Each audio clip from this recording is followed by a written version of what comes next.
মদিনার সাহাবীদের মধ্যে সবচাইতে গরীব সাহাবী ছিলেন সাইয়েদনা বেলাল রাদিয়াল্লাহু তাআলা আনহু। নিজের লজ্জাস্থান ঢাকার কাপড়টা ছাড়া তার কাছে দ্বিতীয় কোনো কাপড় ছিল না। সকালে যদি খাবার পেত, দুপুরে খাবার ছিল না, দুপুরে পেলে রাতের জন্য ছিল না, আজকে খাবার থাকলে কালকে নাই। মদিনার সবচাইতে গরীব সাহাবী বেলাল রাদিয়াল্লাহু তাআলা আনহু, লজ্জাস্থান ঢাকার জন্য শুধু একটা জামা ছিল, গায়ে দেওয়ার মতো কোনো জামা নাই।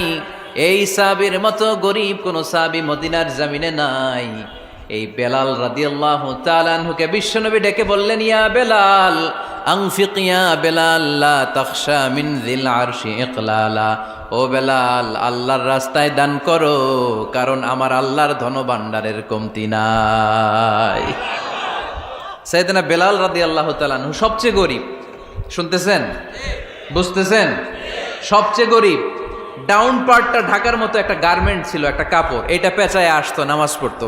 গায়ে রাখার মতো কোনো জামা নাই, আর খাবার দাবার টাকা পয়সা বলতে নাই। ওই সাহাবীরে বিষ্ণু ইসলাম বললেন, আনফিক বেলাল, বেলাল তুমিও দান করো, তুমিও দাও, দানের হাতকে প্রশস্ত করে দাও। আনফিক ইবনা আদম উনফিক আলাইক, হে বনি আদম দাও, দিলে আমি তোমারে দেব। কেজির এটা হুজুরে দিয়ে দিলাম, এরপরে কেউ আমার 20 কেজি দিলে ওইটা ধরবো, ওইটা আবার আরেকজনরে দিব, এরপরে আরেকজন 30 কেজি দিলে ওইটারে ধরবো। কথা বলেন, কথা বলেন, কথা বলেন। এজন্য আল্লাহ বললেন, ইনফিকুনা ফিস সাররাই ওয়াদ দাররা। আমার মুত্তাকি বান্দার প্রথম গুণ, তারা সুখে দুঃখে সব সময় দান করে, দানের ধারাবাহিকতা সব সময় অব্যাহত রাখে। যারা সুখে দুঃখে সচ্ছল অসচ্ছল সব অবস্থায় দান করে, তাদের নাম হলো মুত্তাকি। মুত্তাকিদের প্রথম বৈশিষ্ট্য দান করে। আপনারা দান করেন তো? কিশোরগঞ্জের ভাইয়েরা